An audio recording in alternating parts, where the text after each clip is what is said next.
Bueno, muy buenos días para todos y para todas. Bienvenidos a esta primera CIPAS del curso Macroeconomía. Mi nombre es Marlio Daniel Perdomo, soy el tutor de este curso, de algunos grupos de este curso. Y pues la idea de hoy es hacer una breve explicación acerca de las temáticas que se abordan en esta fase número 2, que tienen que ver especialmente con lo que es el Producto Interno Bruto, la inflación y el mercado laboral.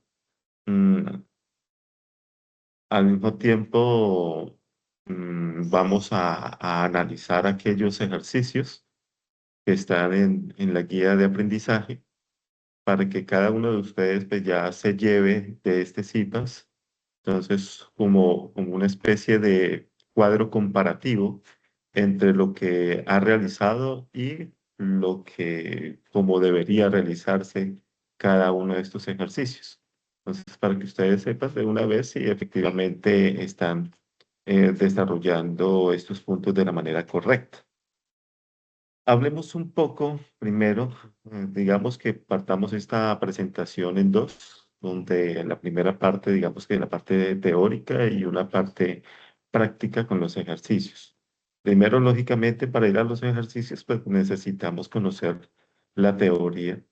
Y en cuanto al Producto Interno Bruto, pues podríamos decir que es uno de los indicadores que más se utilizan para medir la salud económica, perdón, la salud económica de un país. Y esa comprensión que uno tenga del PIB es totalmente clave para entender pues, cómo se mueve la economía a nivel nacional.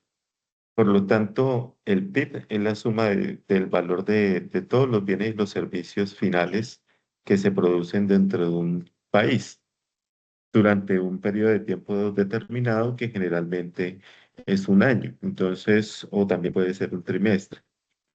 Este Producto Interno Bruto básicamente es un reflejo de toda la actividad económica y pues analizar ese comportamiento podemos tener una visión un poco más clara, digámoslo así, de lo que está sucediendo, de si la economía está creciendo o si la economía, por el contrario, se está estancando o también puede ser que la economía esté decreciendo. Entonces, dentro del Producto Interno Bruto encontramos dos categorías fundamentales, que son las que ustedes han visto ahí en la guía de aprendizaje, que es el Producto Interno Bruto nominal y el Producto Interno Bruto real, y que ambos pues, nos dan información sobre la producción económica, pero de manera distinta. Entonces, por un lado, el Producto Interno Bruto nominal mm, se mide es a precios corrientes. ¿Eso qué significa? Que en el valor de mercado de los bienes y servicios se mide es en el momento actual, ¿no? Entonces nos da una idea de la cantidad total de producción en términos monetarios, pero no tiene en cuenta precisamente los efectos inflacionarios. Entonces, esto puede hacer que el Producto Interno Bruto nominal suba, ¿cierto? Incluso si no hay un aumento real en la producción, que es lo que efectivamente nosotros necesitamos medir, sino que simplemente sea un incremento en los precios de los bienes y los servicios, lo que ha hecho que se dispare precisamente este dato. Por su parte, el Producto Interno Bruto real, a diferencia del nominal, está pues ajustado por la inflación, lo que significa que refleja básicamente el valor de la producción en términos ya no corrientes, sino en esta oportunidad en términos constantes. Entonces, ese ajuste es, es importantísimo porque pues, nos permite ver el verdadero crecimiento económico y, y digámoslo así, sin distorsionar la información, ¿sí? Cuando analizamos el Producto Interno Bruto real, lo que hacemos es medir el aumento real precisamente en la producción de bienes y servicios, lo que pues nos da una visión más precisa de esa salud económica del país a lo largo de ese año o de ese trimestre. Aquí ustedes ven, ustedes saben que el Producto Interno Bruto, pues lo que hace es, a partir de él, medir el crecimiento de la economía, o el decrecimiento o el estancamiento, como lo decíamos hace un momento. Aquí les traigo un gráfico acerca del crecimiento del Producto Interno Bruto real desde el año 2005 hasta el año 2024, básicamente los últimos 20 años, como para que ustedes tengan una idea de cómo ha ido, mm, cómo ha ido fluctuando, ¿cierto? Este dato desde un 2005 que estaba por debajo del 5% y que luego empieza a crecer hasta el año 2007, donde en 2007 tenemos una de las tasas más grandes, una tasa histórica, que es del 8% o un poquito más del 8%. Pero como ustedes saben, los ciclos económicos se manejan de la siguiente manera, y es que cuando una economía crece, llega el momento en que pues no puede seguir creciendo más y empieza a decrecer. Esto es algo totalmente lógico, las economías no crecen de manera constante, sino que llega un punto, el punto máximo, donde ya empiezan a decrecer y precisamente en 2007 hasta 2009 es que cae la economía colombiana o su crecimiento cae decrece. Porque si nos vamos a los libros, ¿cierto? De historia contemporánea, de la historia reciente, o si quieren, vamos y googleamos y decimos, bueno, ¿qué fue lo que pasó entre finales de 2007, entre 2008 y 2009 para que la economía colombiana creciera, decreciera? Pues lo más posible es que Internet te diga, mira, lo que pasa es que en 2008 hubo una crisis hipotecaria en Estados Unidos que afectó precisamente a la economía nacional, porque todo lo que suceda en Estados Unidos repercute no solamente en Colombia, sino en el resto del mundo. Por eso se denomina la economía más importante del planeta, la de los Estados Unidos. Dependemos muchísimo de lo que suceda a nivel internacional y con las guerras y con toda esa cuestión. Entonces, en 2008 con la crisis caemos y en 2009 caemos un poco más y luego nos volvemos a levantar porque esa es la gracia de los ciclos económicos, que después de toda crisis, pues nos volvemos a levantar. Y si la crisis es muy fuerte, entonces ya le podríamos estar llamando no una crisis, sino una depresión, que fue lo que sucedió hace mucho tiempo, en 1929 más exactamente, en Estados Unidos. Y así sucesivamente lo pueden ver.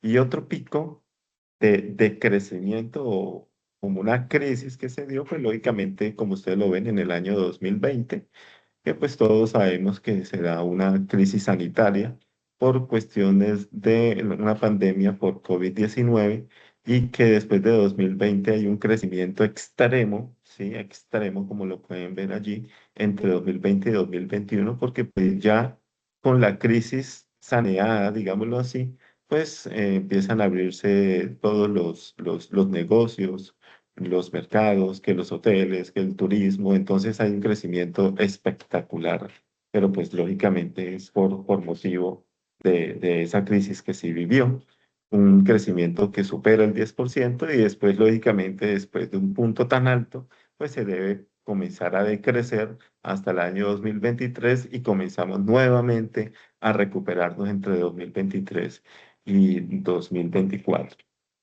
Mm,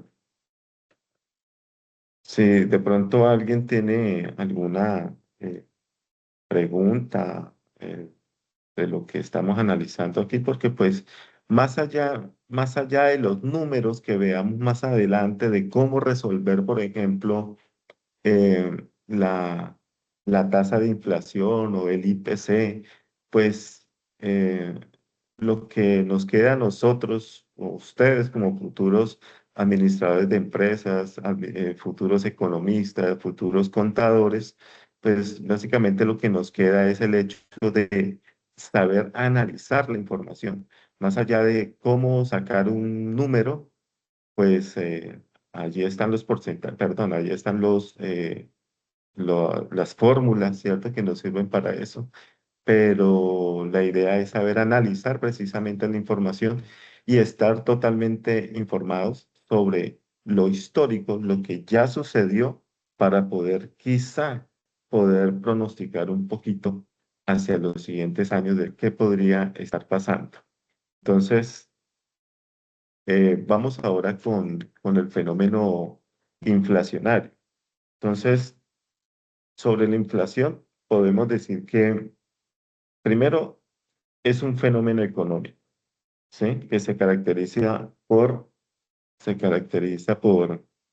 eh, la subida abrupta de los precios de los bienes y los servicios de unos, de unos bienes y servicios que hacen parte de una canasta básica familiar. Y esto pues tiene un impacto directo y significativo en la vida de todos nosotros. Ninguno se salva de esto. Por eso es que por más que usted no estudie administración, economía, por más que usted no estudie una carrera profesional y no vea estos temas, usted está en la obligación de conocerlos pues, para poder saber por qué están sucediendo las cosas. Entonces, la inflación básicamente se refiere a ese un aumento generalizado y sostenido de los precios de los bienes y servicios en una economía durante un periodo prolongado. En términos simples, podríamos decir que cuando hay inflación, el poder adquisitivo de la moneda disminuye, lo que significa que con la misma cantidad de dinero, las personas pueden comprar menos de lo que compraban antes. Entonces, estos fenómenos afectan a todos los sectores de la economía, a los consumidores, a las empresas y también pues al gobierno. Existen dos tipos, creo que lo tengo por aquí. No, no tengo el datico aquí en el gráfico. Ah, sí, de demanda de costos. Entonces, hay básicamente dos tipos de inflación que son importantes para comprender cómo afecta esto a nuestras vidas. Por un lado, tenemos la inflación demandante o de demanda, que este tipo de inflación lo que ocurre es que cuando la demanda de bienes y servicios supera la capacidad de la economía para producirlos, ¿sí? Eso es lo que sucede. Es decir, hay más dinero circulando en la economía, pero la oferta de productos no crece al mismo ritmo. Entonces, ¿eso qué es lo que provoca?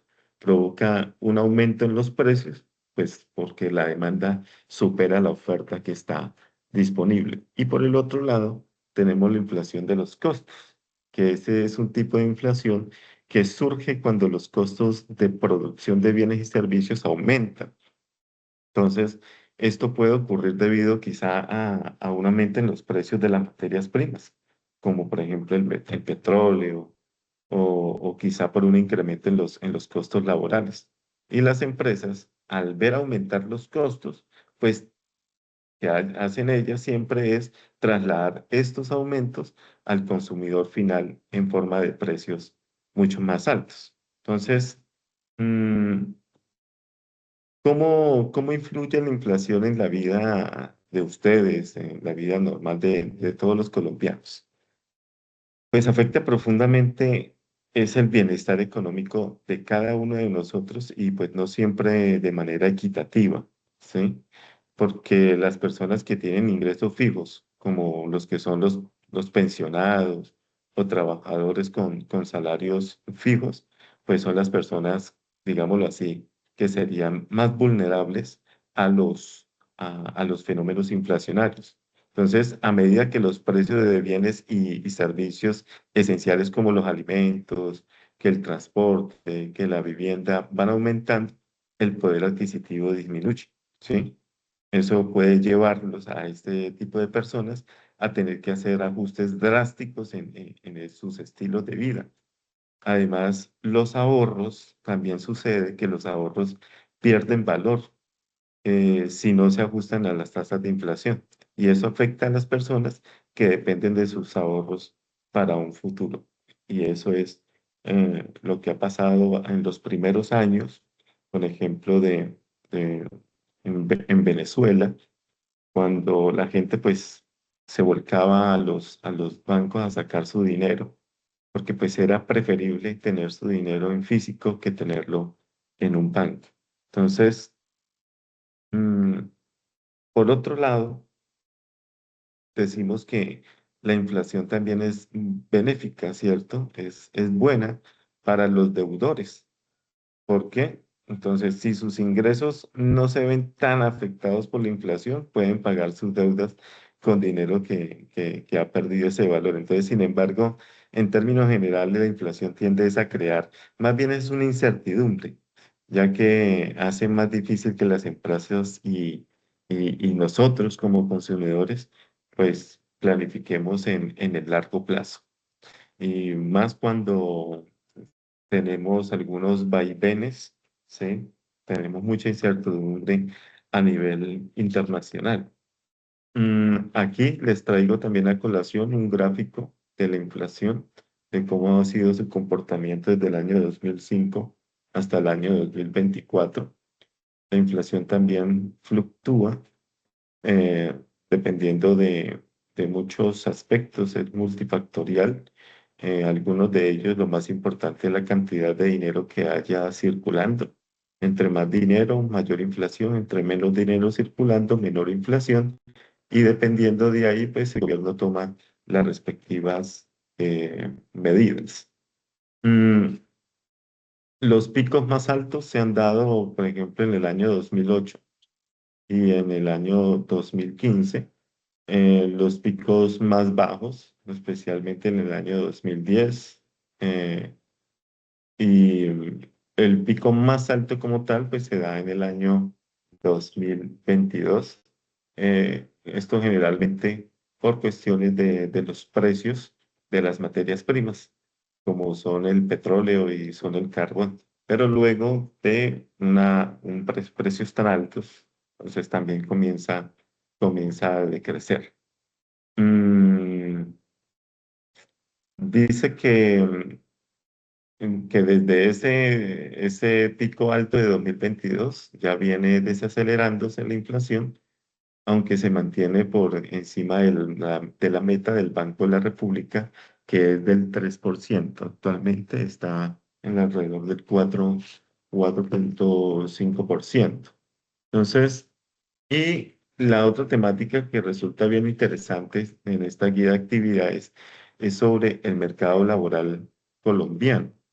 Mm, y aquí hacemos digámoslo así, como un breve recorrido del mercado laboral colombiano desde el año 2013 hasta el año 2019, donde habían tasas de desempleo estables en torno al 9-10%, crecimiento moderado del Producto Interno Bruto impulsado por petróleo, minería y servicios. Entonces, mire para nosotros cómo es de importante estas materias primas como el petróleo, la minería y los servicios, porque si nos vamos a los datos, pues Colombia prácticamente vive de eso, la exportación de productos brutos de la tierra, como el petróleo, el carbón, y sobre todo de los servicios. Mm, en muchas ciudades que no tienen empresas o digámoslo así, no se producen, pues las empresas que hay son los restaurantes, que los hoteles, que las tiendas, ¿sí? A eso es el que se le denomina como el sector servicios. Y en Colombia se vive, o gracias al sector servicios, es que se mantiene también y tenemos ese crecimiento. Ya en 2020, pues viene la crisis, ya todo el mundo la vivió, la pandemia, eh, entonces hace que las tasas de, de desempleo pues se dispare hasta un 15,9%. Pues se cierran las empresas, se cierran los restaurantes, nadie puede producir. em, Básicamente fue un periodo de sobrevivir, ¿no? Entonces, una crisis siempre va a empeorar, primero, los datos inflacionarios y segundo, pues también las tasas de desempleo especialmente. Pero ya a partir de 2021 y entre 2022, como vemos, se da una recuperación rápida, dice, pero desigual. Entonces se generan empleos, pero muchos empleos que se generan son informales o por cuenta propia. Recordemos que en distintas ciudades, si ustedes no sé en qué ciudad se encontrarán en este momento, pero busquen información y pregúntele al DANE o pregúntele a una inteligencia artificial eh, cuál es la tasa de informalidad de la ciudad tal. Yo me encuentro en este momento en la ciudad de Florencia. Florencia, la capital del Caquetá. Y aquí tenemos una tasa de informalidad que supera el 57%. Es una tasa supremamente alta, ¿sí? Mm, Valdría la pena que usted revisara entonces en su ciudad cuál es la tasa de informalidad. ¿A qué se refiere con una tasa de informalidad? Pues simplemente son las personas mm, que sobreviven gracias a cualquier actividad económica, ¿no? Lo que le denominamos como el famoso rebusque. Personas que no están, eh, no las cobija la salud, pues ni mucho menos la pensión. Y ellos, si de pronto ellos quisieran pagar, pues tienen que pagar por cuenta propia. Pero pues, lógicamente sería un absurdo porque al mismo tiempo las personas de la informalidad pues reciben unos bajos ingresos. Y en 2025 se da una tasa de desempleo en el actual, que es la tasa de desempleo más baja que se ha visto en muchísimo tiempo, que es del 8,8% nacional. Y pues en este momento se han dado una recuperación entre 2024 y 2025. Hay una importante recuperación también de los empleos, pero pues persisten muchos desafíos, porque puede haber mucho empleo para las personas, sí, pero ¿cuál es la calidad de estos empleos precisamente? Por eso están haciendo grandes esfuerzos en que se eliminen empleos, mm, que se pase la gente de la formalidad a la informalidad o que la gente reciba precisamente un salario justo. Ahorita, ya para hablar de la actualidad colombiana, pues en este momento estamos en la puya de todos los años, que es cuál va a ser el incremento del salario mínimo mensual legal vigente para el año 2026.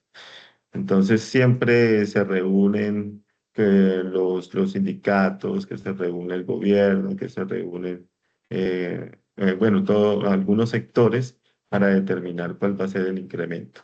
Pero siempre lo ha hecho el gobierno por decreto, porque poner de acuerdo a los sectores es muy complejo.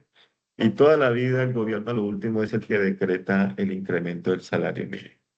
En este momento, pues muchos dicen que el salario mínimo va a incrementarse a un ritmo mayor del 10%. No lo sabemos. Por ahí uno de los sindicatos mencionó que, pues, que no iba a participar de ese debate porque, pues, al fin y al cabo el gobierno era el que imponía eso. Entonces, habrá que esperar qué sucede. Generalmente ese dato nos lo regalan ahora en octubre, finales de octubre, eh, y pues esperar. Aquí la tasa de desempleo en Colombia, nuevamente, les traigo a colación el datico entre 2005 y 2024, donde vemos una estabilidad, digámoslo así, entre 2005 hasta el 2019, que pues lógicamente la pandemia o las crisis es lo que hace que pues todo fluctúe de una manera más drástica. Entonces, en 2020 se incrementa a una tasa casi del 16%.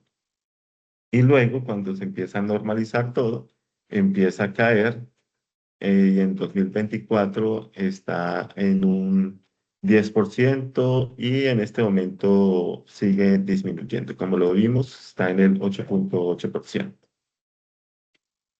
Bien, entonces, por un lado tenemos la teoría. Ahora vamos con la práctica.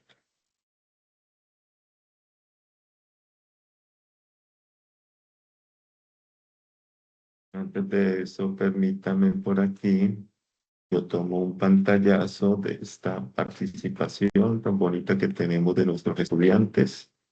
No sé si alguien tenga alguna pregunta mientras tanto.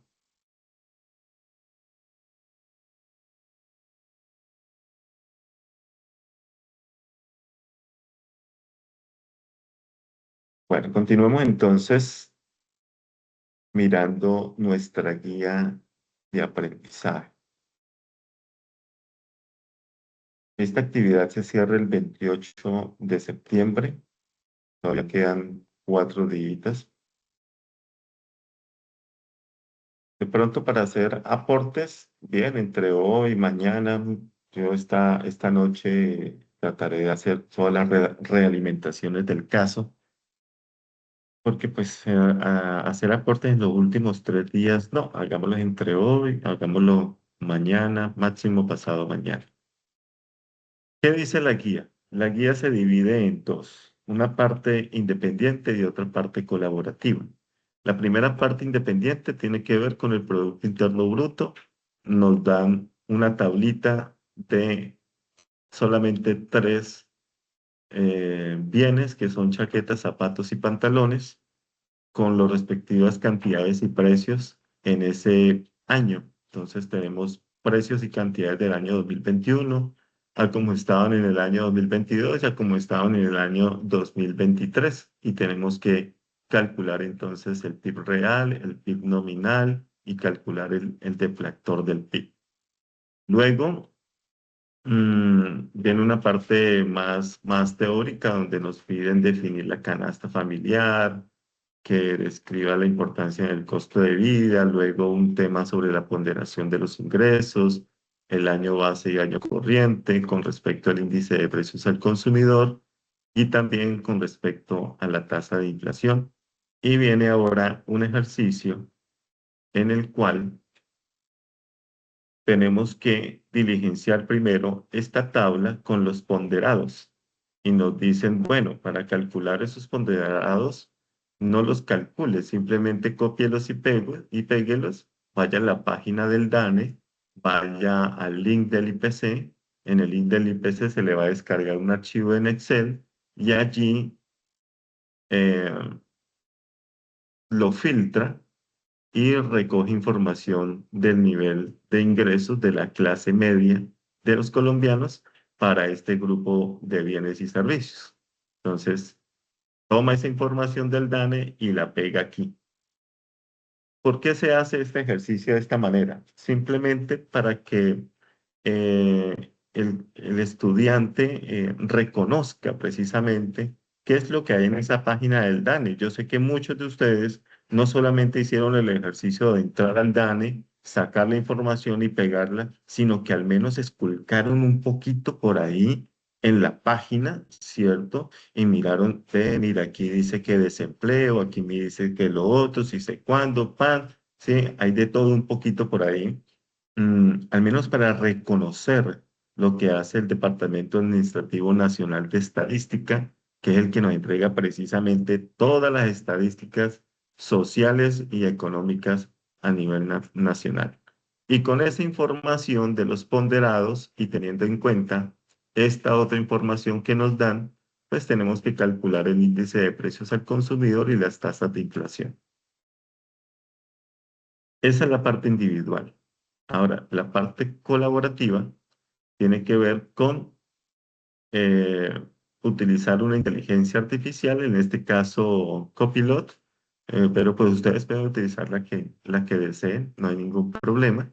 Y van a investigar las tasas de inflación en Colombia desde el año 2000 hasta el año 2023. Una vez tengan esa información, la pasan a una hoja de cálculo. em, Van y entonces hallan el promedio, eh, grafican, ¿sí? Y discuten los datos por ejemplo, los picos en ciertos años, ¿por qué? ¿Qué pasó ahí? Periodos de estabilidad, etcétera. También pronostican a través del modelo de media móvil, entonces pueden llegar a pronosticar qué pasaría en los siguientes 3 años. Podrían también hacer un gráfico de regresión lineal, que no es más que un gráfico de dispersión, para mirar si los datos, qué tan cerquita se encuentran, qué tanta relación tienen los datos, y luego discuten en grupo. Y finalmente, el problema con respecto al empleo, donde nos dan una muy buena información sobre eh, las personas que se encuentran desempleadas, que la población económicamente activa, inactiva. Bueno, aquí hay una muy buena información que es simplemente el hecho de comenzar a organizarla en una tablita que es esta que le estoy mostrando. Entonces vamos llenando de a poquito hasta que tengamos toda la información. Ahora bien, ¿qué deben entregar ustedes en el entorno de evaluación?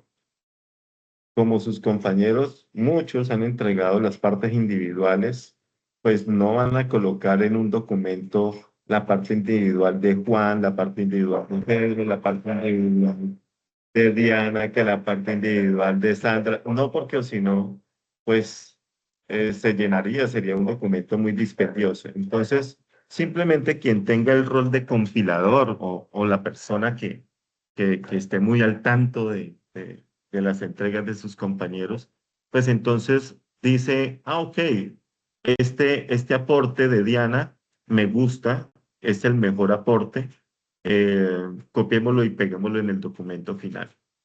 Entonces, se escoge uno nomás, se aplica el documento, se desarrolla después la parte grupal y entonces se compila con los objetivos, que una cortica introducción. eh, Vamos a ver qué le piden aquí a ustedes de cómo se entrega el documento.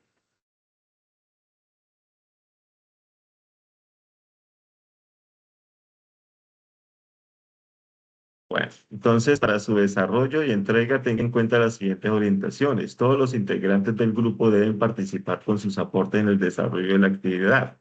Es decir, por favor, no coloquemos estudiantes que no participaron en el foro dentro del documento final. ¿Listo? Eso no se debe hacer. Segundo, en cada grupo deben elegir un solo integrante que se encargará de entregar el producto solicitado en el entorno de evaluación. Tercero, antes de entregar el producto, deben revisar que cumpla con todos los requerimientos que se señalaron en la guía. Y cuarto, solo se deben incluir como autores del producto integrado, bueno, a los que participaron con sus aportes que ya se di. Entonces, eso por ese otro lado.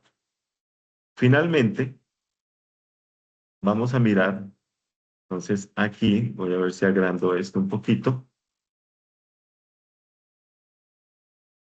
Este es el ejercicio que nos entregaron de la chaqueta, zapatos y pantalones de los años 2021, 2022 y 2023. En Excel, pues es mucho más rápido desarrollarlo. Sin embargo, la guía te pide que lo hagas de manera manual, es decir, expliques cómo se hizo cada paso. ¿Esto por qué se ha hecho de esa manera? Porque pues chévere que el estudiante sepa manejar el Excel, pero las inteligencias artificiales pues ya cumplen con su deber, ¿sí? Y pues necesitamos que también el estudiante explique el procedimiento.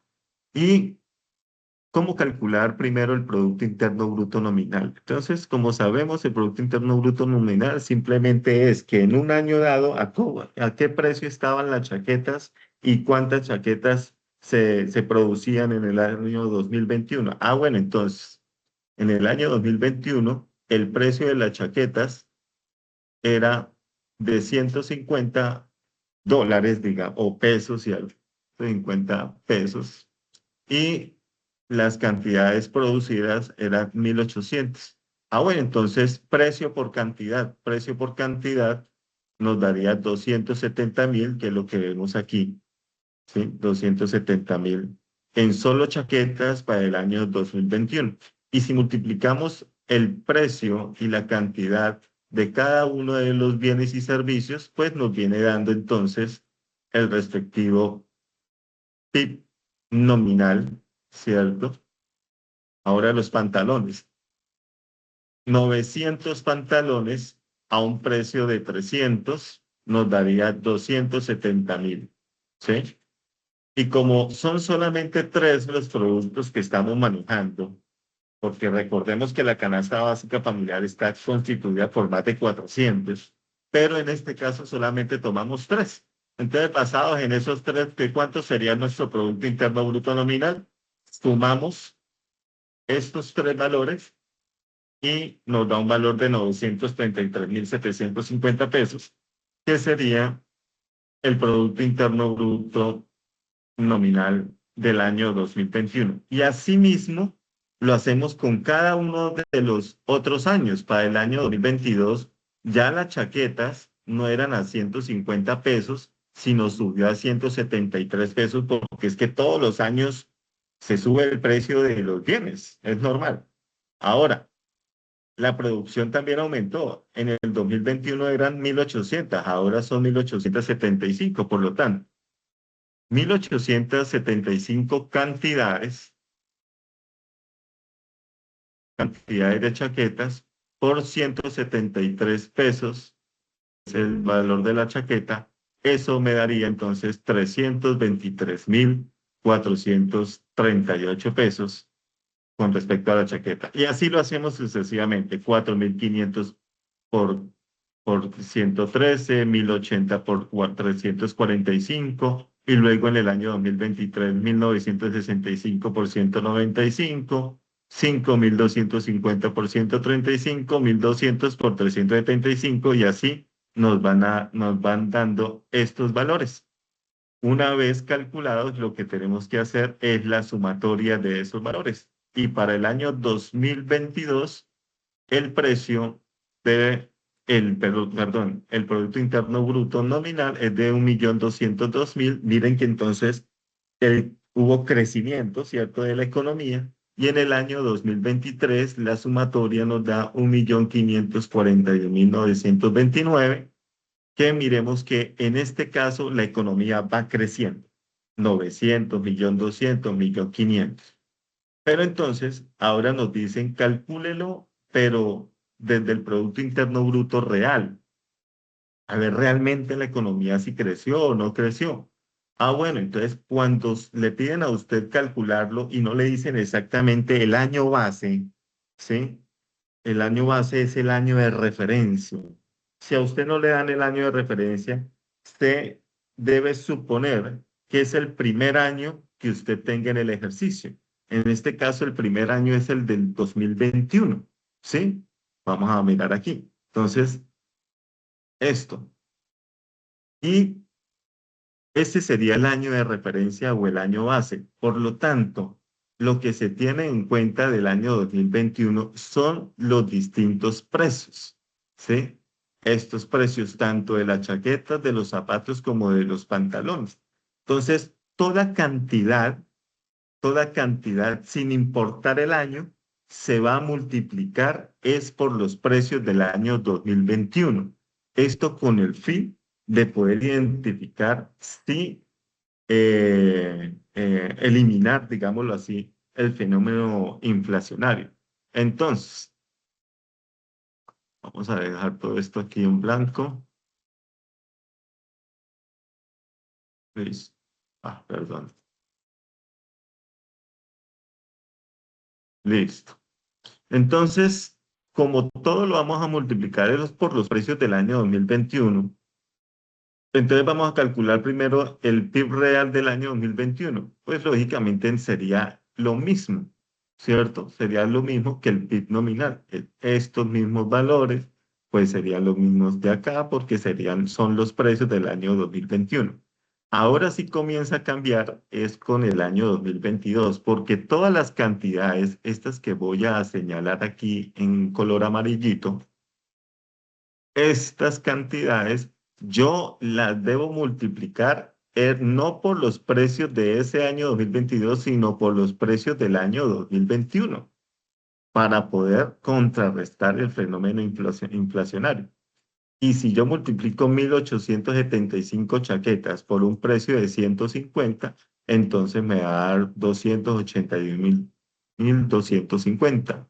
Y así también lo hago con el año 2023. ¿Cómo lo hago en el año 2023? Entonces, en el año 2023, las chaquetas que se producían eran 1.965. Entonces, esas 1.965 chaquetas no las voy a multiplicar por el precio del año 2023, sino por el precio del año 2021. Y así sucesivamente hacemos los zapatos, la cantidad de zapatos por el precio de los zapatos del año 2021 y también las cantidades de pantalones por el precio de los pantalones en el año 2021. Y de esa manera me van dando estos valores que señalo aquí y y como tal, pues entonces hacemos lo mismo. Sumamos el del año 2021, pues va a ser igual. Sumamos lo del año 2022, me da 1.077.000 y en el año 2023 me da 1.206.000. También creció, también se fue para arriba, creció la economía. Pero mire, lógicamente que a un ritmo menor, porque en el PIB nominal era 1.202.000 en el 2022 y con el PIB real fue de 1.077.000. Y en el 2023 fue con el PIB nominal en 1.541 y en el PIB real fue 1.206.000. Entonces, si calculáramos el deflactor, ¿sí? Realmente, ¿cómo se contrarrestó la inflación, digámoslo así? Entonces, ¿cómo se deflacta? Deflactar tiene perdón, una fórmula que es esta que vemos aquí. Se la voy a agrandar un poquito. Bueno, no tanto. El deflactor del PIB es igual al Producto Interno Bruto nominal, ¿sí? Dividido en el Producto Interno Bruto real, ¿sí? O sea, el del año base, ¿cierto? Y lo multiplicamos por 100. Entonces decimos, el PIB nominal del 2021 fue 933.750 y el del nominal fue lo mismo. Y si lo multiplicamos entonces por 100, nos va a dar el 100%, ¿cierto? Por eso es que nos da 100. Luego, para calcular el deflactor del año 2022, tomamos el Producto Interno Bruto nominal, ¿cierto? ¿Cuál fue? Este, que voy a poner en azul, así este azulito claro, que fue 1.202.000 y lo dividimos en el Producto Interno Bruto real del mismo año, ¿sí? Mire el valor aquí, miren el otro valor aquí, y nos da 111.55, y lo mismo hacemos para el año 2023, sobre este por 100, y nos da 127. ¿Qué significa el deflactor? ¿Qué es lo que necesitamos conocer nosotros como profesionales? Pues simplemente podríamos mencionar que la economía colombiana creció entre 2021 al 2022 a un ritmo ya les voy a colocar aquí, a un ritmo del 11.5%. Eso es básicamente lo que podemos decir, que la economía nacional creció de 2021 a 2022 a un ritmo del 11.5%. Y luego, con el otro dato, en azul, podemos manifestar que entre 2022 y 2023 realmente la economía se creció a un ritmo del 27.8%. ¿Sí? Eso es lo que podemos analizar aquí gracias al deflactor del PIB. Ahora, viene un segundo punto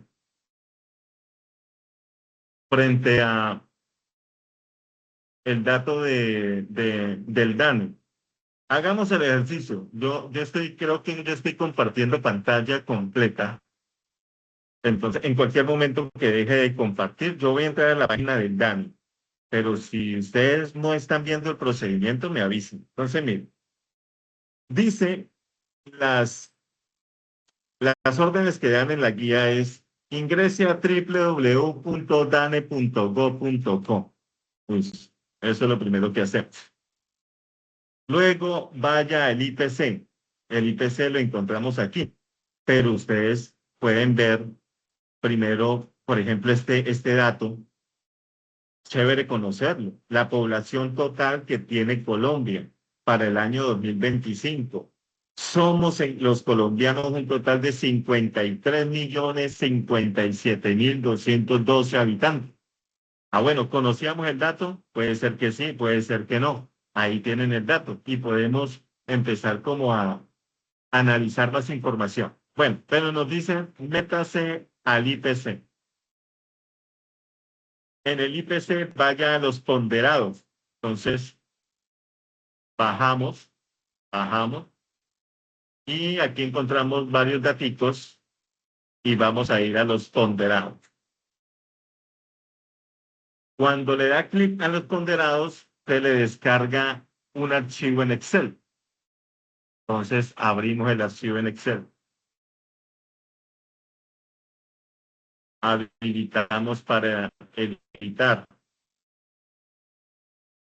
Luego nos dice en la casilla de nivel, en la casilla de nivel, espera que me perdí. ¿Cómo es que dice la guía? Vamos a ver. Creo que es en la casilla de nivel. Ah,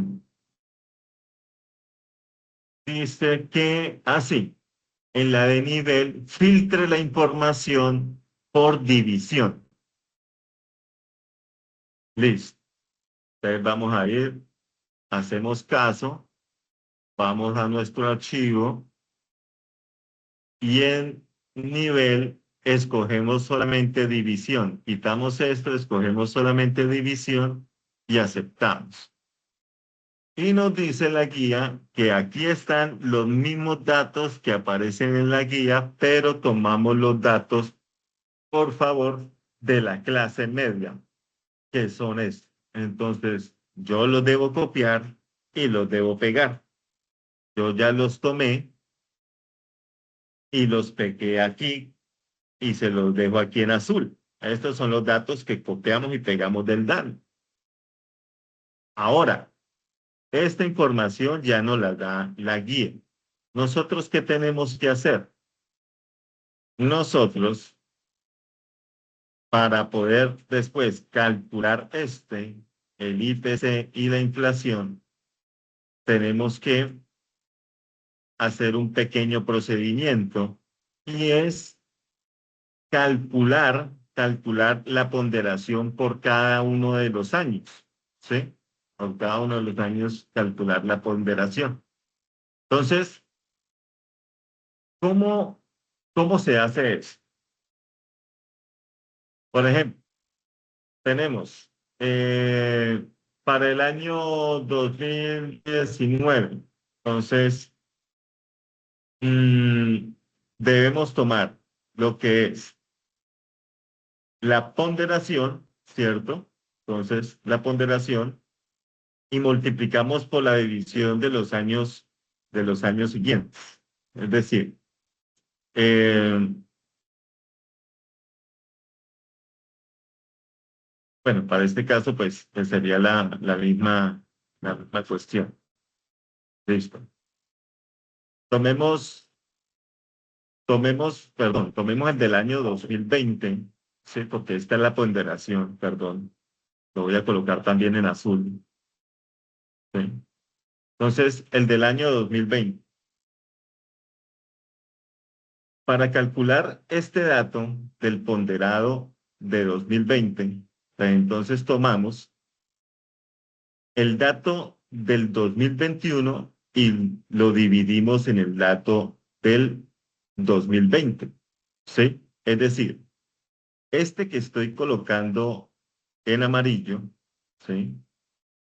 Entonces, tomamos el valor del 2021 y lo dividimos en el valor del año 2020, ¿sí? Y este resultado lo multiplicamos por el ponderado. ¿Que cuál es el ponderado? El ponderado es el que está en azul, que para este caso sería el 15,80. Si hacemos esto, empezamos a calcular la ponderación de cada uno de los años. Sucesivamente, hacemos lo mismo con cada uno de estos datos hasta llegar a hacerlo también con el año 2021 y lo hacemos también con el año 2022. Si hacemos eso, simplemente el IPC, para calcular el IPC, lo que tenemos que hacer es hacer la sumatoria de cada uno de ellos, ¿sí? Si yo sumo todos los ponderados que están en azul, me tiene que dar el 100%. Bueno, aquí da el 99,99, listo. Pero me tiene que dar el 100%. Luego, sumo todos los del año 2020, que los coloco aquí en amarillo, y esa sumatoria me da del 119. Luego hacemos también la sumatoria para el año 2021 y hacemos la sumatoria del año 2022. Pero recordemos, lo importante no es hacer el procedimiento y calcularlo, sino saber eso qué significa, ¿cierto? Entonces recordemos que el IPC es el índice de precio al consumidor. Es un índice que me sirve para calcular precisamente la tasa de inflación. Ustedes han visto en las noticias que el índice de precio del consumidor es cuando se hace ese estudio sobre cuánto han subido o bajado, ¿cierto? Los precios de los productos. Si en el noticiero dicen que la papa subió, motivo, entonces heladas que provienen del Brasil, entonces se quemaron las papas porque las papas es de lo frío, pero tampoco tan frío, digámoslo coloquialmente. Entonces se quemó la producción de papa y cuando hay muy poquita papa, pues los precios lógicamente se disparan. Entonces, bueno, entonces bajó, subió y eso coadyuva a la tasa de inflación más adelante. ¿Cómo calcular entonces nuestra tasa de inflación? Primero que todo, Primero que todo, no podemos calcular la tasa de inflación para el año base o el año 2019, ¿sí? Porque es que allí comienza todo. No tenemos un año anterior como para poder hacer el cálculo. En cambio, para hacer el cálculo de la tasa de inflación del año 2020, efectivamente sí tenemos datos del 2019. Entonces, ¿qué hacemos? Entonces, lo que hacemos es eh, tomar el dato, de aquí voy a señalarlo, aquí, del IPC, ¿cierto? Entonces tomamos el dato, el IPC del año 2021,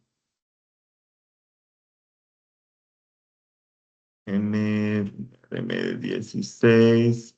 Bueno, aquí lo calculan diferente con la otra fórmula. Venga, a ver si la fórmula está aquí. Este para el ponderado y este es para la inflación. Aquí está la fórmula de la inflación, mira, le la pongo más grandecita. ¿La inflación qué es? ¿Cómo se calcula? El IPC del año de estudio, ¿cierto? Es decir, del año al cual lo vamos a calcular. En este caso, vamos a calcular el IPC del año 2020, ¿cierto? La tasa de inflación, perdón, del año 2020. Entonces vamos a tener en cuenta el IPC del año de estudio, que es este, sería 119,27, y le restamos el IPC del año anterior, es decir, a este que señalo en verde, le resto este que también señalo en verde del año anterior. El IPC del año de estudio menos el IPC del año anterior y lo divido en el IPC del año anterior, es decir, todo dividido en 99,99. ¿Sí? Si hacemos eso, nos daría una tasa de inflación del 19,29%. Y luego, si hacemos lo mismo, tomamos el IPC, le voy a quitar esto, cojo el IPC del año 2021, este, que voy a poner ahora en verde, le resto el IPC del año 2020 y lo divido en el IPC del año 2020, eso me tiene que dar una tasa de inflación del 14,59% y asimismo la tasa de inflación del 2022 me va a dar del 10,40%.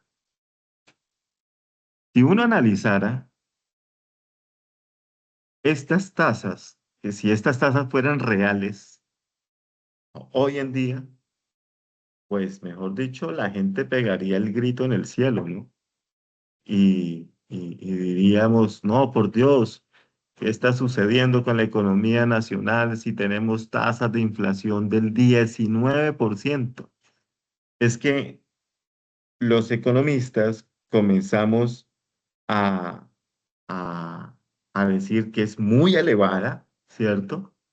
Cuando ya supera un dígito, ¿sí? Cuando la inflación ya supera un dígito, es decir, supera el 10%, pues ya es una cuestión de alarma, digámoslo así. Entonces, tener una tasa de inflación del 19, del 14%, pues hay que tomar medidas inmediatas. Afortunadamente, ese no es el caso de la economía colombiana, pero infortunadamente sí es el caso de la economía de otros países, como Venezuela, como Argentina, ¿sí? Que tienen tasas supremamente elevadas. En el caso de la tasa de inflación del siguiente punto, donde dicen, bueno, a partir de una inteligencia artificial, dígale que le regale las tasas de inflación desde el año 2000 hasta el año 2023. Entonces, con una IA, yo obtuve esta información y vamos a agrandarla por aquí un poquito. Entonces, yo ya tengo las tasas de inflación. Me dicen, calcula el promedio. Bueno, pues en Excel es muy fácil, ¿no? Porque pues si yo coloco simplemente mi cursor así y señalo todo esto, él aquí en la parte de abajo, aquí, no sé si lo alcancen a ver porque es que proyectándolo ya se vería muy poquito, muy pequeñito, dice, suma 127,65. Entonces, él ahí simplemente ya se la suma, sin necesidad de usted de hacerle nada. Ya sabe que todos esos datos suman 127,65. Recuento 24, es decir, que lo que yo acabo de señalar son un total de 24 datos. El promedio, aquí ya se lo señala, el promedio es de 5,31. Entonces, el promedio de todo esto. Si no lo hacemos en Excel, pues lógicamente tomamos todos estos datos, los sumamos, 9,23 más 7,65 más 6,35 más 7,13, etcétera, etcétera, etcétera, hasta más 11,74 y lo dividimos en 24 y eso nos da 5,31. Ese es el promedio de inflación. Pero también les piden a ustedes que calculen cuál sería como el pronóstico, proyecten la tasa de inflación del año 2024, del año 2025 y el año 2026 a través de la media móvil, ¿sí? Me dice, bueno, ¿qué es eso de la media móvil?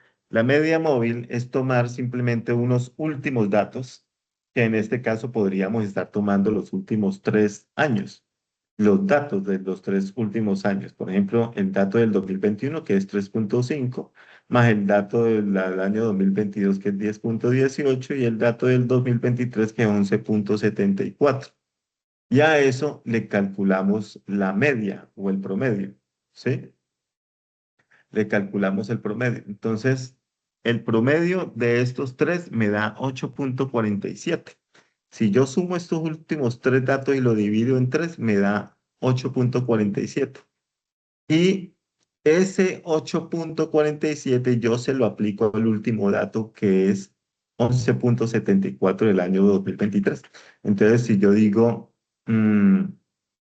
que 11,74 por el 8,47% más, entonces me viene entonces dando, perdón, ¿cuánto es que me da estos tres aquí? El 8,47. Ok. Entonces, la media móvil es el promedio de los últimos 3 años, ¿cierto? Entonces, para el año 2024 el promedio sería de estos tres, me da el 8,47. Entonces, corremos esto y podríamos estar diciendo que para el 2024 el pronóstico es que la tasa de inflación del sea del 8,47.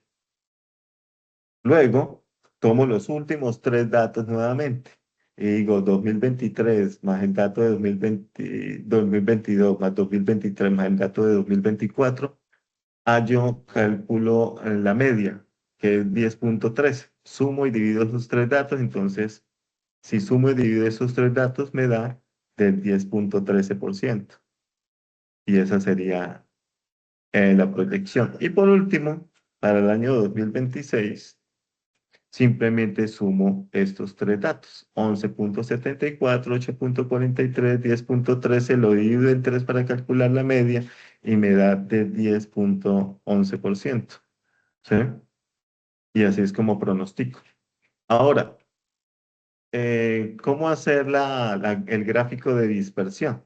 El gráfico de dispersión, yo simplemente tomo los datos de los años y el dato de las inflaciones, me voy por aquí a insertar, en lugar de ir a graficar, ¿cierto? En lugar de graficar así o así o así, entonces lo que yo hago es aquí ir a gráficos de dispersión y tomo el primero. Bueno, yo siempre tomo el primero. Tomo el primero. Le coloco aquí dispersión, dispersión. Tómale un dispersión, inflación. Listo, pongámosle eso, pongan los datos de dispersión.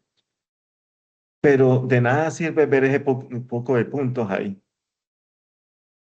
Lo interesante es buscar la referencia. Entonces, ¿cómo se calcula la referencia? Entonces, yo tomo cualquier puntico aquí, le doy clic derecho y le agrego la línea de tendencia. Miren, aquí está.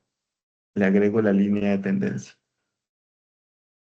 Y ahí está. Lineal, miren. Lineal porque así dice el ejercicio. Lineal. Entonces, mire que ya hay una línea de tendencia. ¿Qué significa esta vaina? Esta vaina significa que, tal como ustedes lo pueden analizar, los datos son muy dispersos. Por eso se llama un gráfico de dispersión. ¿Qué tan dispersos o no se encuentran los datos frente a la media? ¿Cierto? ¿Y la media cuál es? La raya que se trazó. ¿Sí? Entonces, son más los puntos, digámoslo así, son más los puntos que están lejos de la línea que aquellos puntos que están cerca de la línea. En palabras de estadística, uno podría entonces también hacer lo siguiente. ¿Ah? Agregamos línea de dispersión y podemos calcular aquí abajo el R cuadrado. Bueno, la guía no está pidiendo eso, pero si ustedes quisieran hacerlo así, ustedes le aplican y le dicen a Excel, bueno, calcúleme el valor de R cuadrado. Aquí está, miren. A ver si lo puedo agrandar. Aquí está. Entonces, R cuadrado me da 0,01. Si yo multiplico eso por 100 me da 1%. 1% es un dato muy bajito. Es decir, que no existe una relación realmente, ¿sí? No existe una relación entre los datos, ¿sí? Y eso se ve reflejado en el gráfico de dispersión porque son más los puntos que están lejos de la línea de tendencia que los puntos que se encuentran muy cerquita a la línea de tendencia. Esos son los gráficos de dispersión.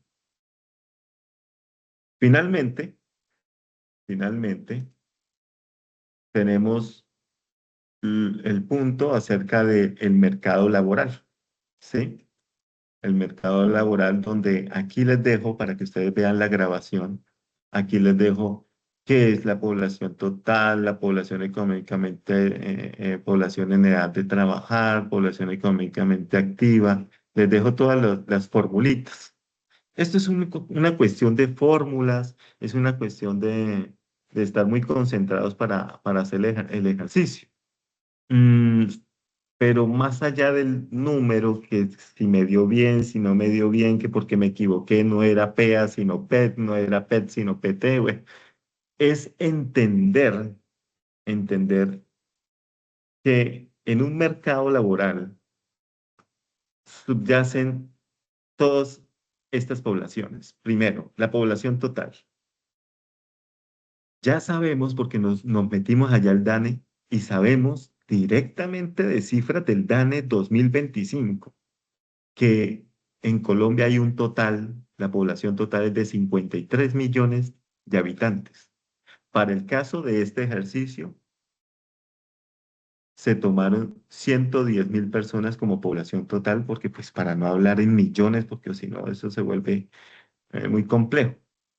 Pero ahora, de la población total, esta, hay una población que está en edad de trabajar. Recordemos que no todas las personas pueden trabajar.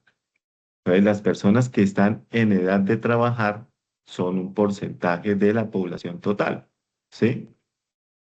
Esa población en edad de trabajar son aquellas personas que tienen 12 años en adelante. 12 años en adelante son personas que están en edad de trabajar. Se toman 12 años porque muchas veces en las zonas rurales ya los niños comienzan a trabajar desde edades muy tempranas, ¿sí? Entonces, por eso se toma de esa forma. Ahora, también hay una población que le llaman población económicamente activa. Es la población que se encuentra tanto trabajando actualmente como no trabajando, es decir, desempleada. A ellos se le denomina población económicamente activa. Entonces, no importa que usted esté desempleado, usted hace parte de la población económicamente activa. Pero ¿cuál es la condición? Que usted esté buscando trabajo, porque es muy diferente una persona que no tiene empleo, pero lo está buscando, a una persona que no tiene empleo, pero no le interesa conseguir un empleo, ¿sí? Las personas que no tienen empleo, pero que lo están buscando, hacen parte de la población económicamente activa. Las personas que no tienen empleo, pero que tampoco lo están buscando, no les interesa conseguir uno, hacen parte de aquella población que se denomina población económicamente inactiva. Ejemplo, el ejemplo de algunos estudiantes. Algunos estudiantes, sus papás les pagan el estudio y les dicen, mijito, yo lo tengo a ustedes estudiando. Entonces, usted sería parte de la población económicamente inactiva porque no tiene empleo, pero pues no le interesa conseguir uno. También las personas, por ejemplo, que están en situación de discapacidad, que no les permite trabajar su condición. Entonces, ellas no tienen empleo, pero tampoco pues están en busca de uno. Em, y aquí ya subyacen otras cositas, por ejemplo, la tasa global de participación, que esta me interesa mucho que ustedes conozcan porque pues ahí está la fórmula, pero pues más allá de la fórmula, ¿qué significa eso? Entonces yo les dejo aquí, miren, la tasa global de participación. Dice, una tasa global de participación alta indica que una gran parte de la población en edad de trabajar está en el mercado laboral, es decir, están activos. Y una global de participación bajita sugiere que muchas personas en edad de trabajar están fuera del mercado, están inactivos, como estudiantes, amas de casa, jubilados, como lo acabamos de ver. Entonces, para este caso, este ejercicio nos da una tasa global de participación del 82%. ¿Sí? ¿Qué significa eso? Que hay una gran parte de la población en edad de trabajar que está ya incursionando, que ya incursionó, perdón, en el mercado laboral. ¿Sí? Y cuando nos dicen calcule ahora la TBP, que es la tasa bruta de participación, que en este caso este ejercicio nos da el 72,98%. Entonces, la tasa bruta de ocupación, aquí yo les dejo cómo se calcula, que la PEA sobre la población total por 100. Listo.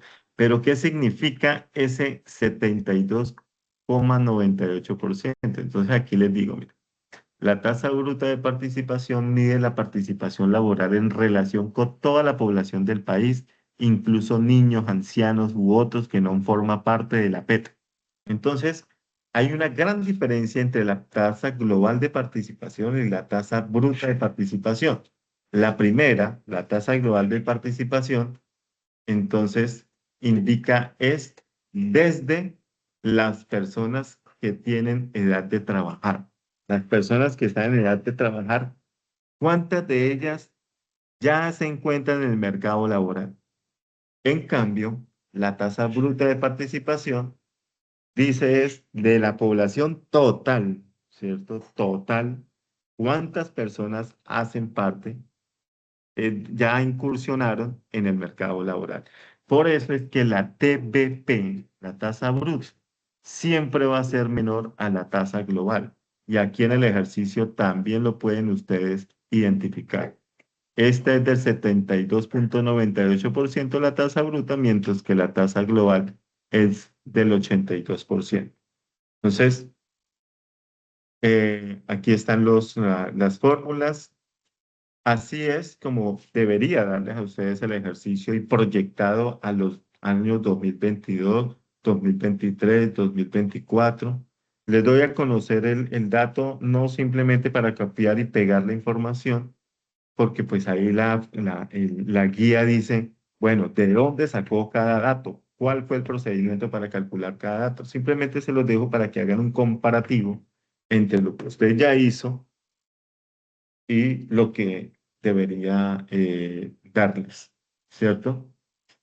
Pero más allá, vuelvo y repito, más allá de las cifras, sería muy interesante que ustedes, cada una de estas cositas, supieran darle un análisis. ¿Qué es tasa de ocupación? ¿Qué significaría para usted una tasa de ocupación del 90%? Para usted, ¿qué significaría una tasa de desempleo del 10%? Para usted, ¿qué significa que haya una población sin edad de trabajar del 12,1%? ¿Sí? Hacerse todos esos cuestionamientos para entender luego, con todo esto, entender luego lo que dicen las noticias, ¿sí? Para que usted no coma cuento y cuando escuche las noticias o vea un video en TikTok o lo que sea que hable sobre estas cuestiones económicas, usted ya tenga una noción y pueda decir, ok, entonces yo ya lo conozco, creo, no creo, dependiendo de las situaciones, leemos la historia, conocemos la historia también de lo que sucedió en los años anteriores y podemos hacernos una mejor visión de país. ¿Listo? Entonces, esa es la invitación, muchachos, finalmente, a que leamos también sobre economía colombiana y hagan el ejercicio ¿de qué? De ir a la página del DANE, escudriñar un poquito en la página del DANE y mirar todos estos datos. Janie Gisette, por ahí tienes la manita levantada, adelante.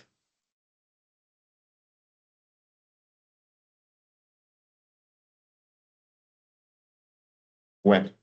Entonces, yo creería que con esta información vayamos y miramos lo que Profe, nosotros hicimos. disculpa, qué pena ¿Sí? con usted.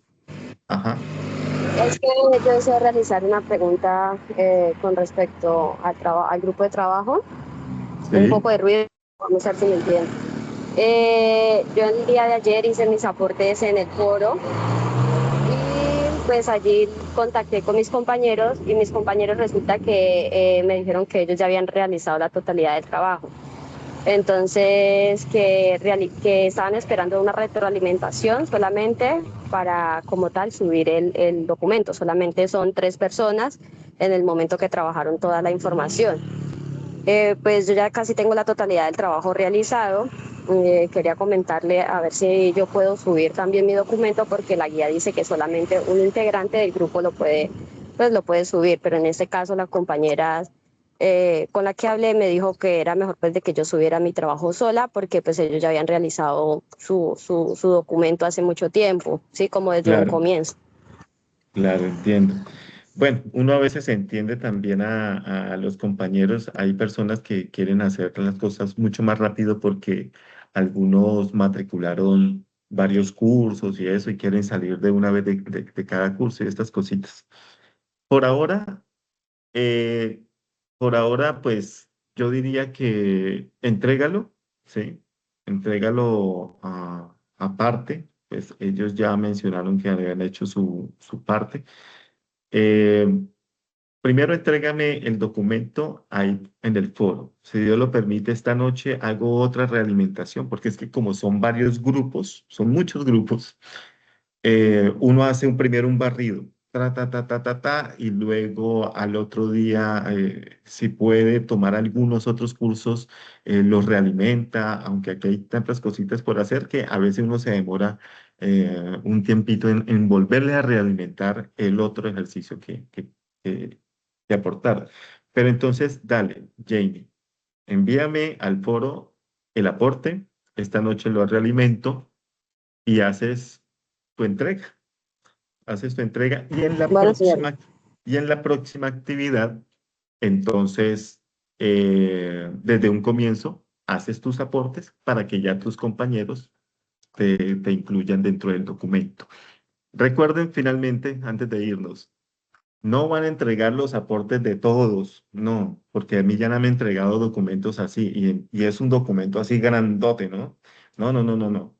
Simplemente, si son 5 estudiantes en un grupo y los 5 hicieron aportes, entonces, bueno, escogen uno de los mejores aportes y lo copian y lo pegan en el documento final y así sucesivamente le colocan su respectiva portada, objetivos, conclusiones, bibliografía, norma ZAPA, ojalá norma ZAPA, vamos a hacer un CIPAS exclusivamente en norma ZAPA, si Dios lo permite, yo creería que puede ser el otro CIPAS el que sigue y lo entregan.